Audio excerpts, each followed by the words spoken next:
We all have suspicions that outdoors, green space, nature has a positive impact on an individual's health. But do you know how significant that impact is in basically being measured per se? How significantly does it lower diastolic blood pressure? How significantly of an impact does reduce the incidence of type 2 diabetes? That's what this research looked at. And it was clinically significant against a multitude of different ailments or negative health conditions. With that in mind, let us proceed. Well, before we go, you see this chart right here? This is going to be important. I want to show you all the charts towards the end. There's far more than this, but you'll be able to pause it and look at each one in a little bit more detail.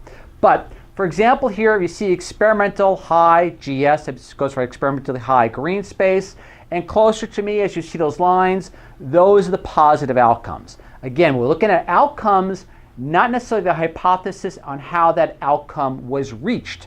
This is just the outcomes. Even though some of the hypothesis in regard to these outcomes is quite intriguing. It's kind of cool. We'll get more into that in a second. But let's get right into the research as follows. It's official. Spending time outside is good for you. Living close to nature and spending time outside has significant and wide-ranging health benefits according to new research. A new report reveals that exposure to green space reduces the risk of type 2 diabetes, cardiovascular disease, premature death, preterm birth, stress, and high blood pressure. And that's only a few they looked at. Populations with higher levels of green space exposure are more likely to report good overall health, according to global data involving more than 290 million people. To skip ahead a little bit, to quote the researchers, we gathered evidence from over 140 studies involving more than 290 million people to see whether nature really does provide a health boost. With that in mind, let's skip straight to the abstract real fast and read some of the highlights from that abstract. These are the health benefits. The meta-analysis showed statistically significant reductions in diastolic blood pressure, salivary cortisol, and heart rate. The meta-analysis found statistically significant decreases in the incidence of diabetes, all-cause, and cardiovascular mortality, if I can speak these words appropriately. To proceed more further. And this is kind of interesting. I'm going to go a little bit into some of the hypotheses in regard to why this may be the case. Again, there's going to be many different hypotheses in regard to this, but I still like this aspect because it gives a dimension that sometimes we don't necessarily think of off the bat. To proceed, forest bathing, this is one of the hypotheses, is already really popular as a therapy in Japan, with participants spending time in the forest either sitting or lying down or just walking around. Quote the researchers, our study shows that perhaps they have the right idea. Although we looked at a large body of research on the relationship between green space and health, we don't know exactly what is the causes of this relationship. People living near green space likely have more opportunities for physical activity and socializing.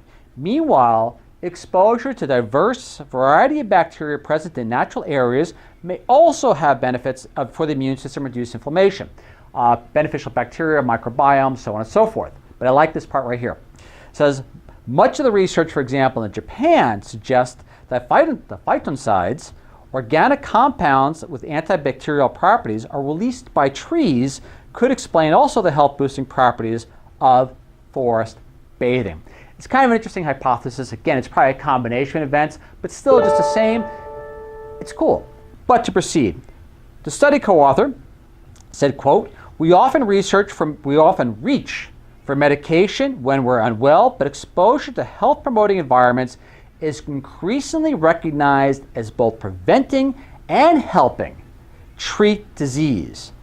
Our study, the researchers, shows the size of these benefits can be enough to have a meaningful clinical impact. Meaning, per se, that being outdoors or close to nature can have just as much of an impact as a medication. So basically the best treatment to begin with may be getting outdoors and reconnecting with your natural environment. All right, now to proceed. We'll look at all of basically the parameters that they looked at in regard to the outcome in this particular study. as well as the DOI will be linked for you to follow on your own. And this whole study is published, so you can look at it a little bit more than just the abstract, but get into the methodology, so on and so forth. All right, basically, if you look at the pages, we're going to blank out the screen here and show the pages as full. All right, so you basically look at these particular types of outcome. Next page, as you see, there's a lot of them. Other outcomes, and the final set, these particular outcomes.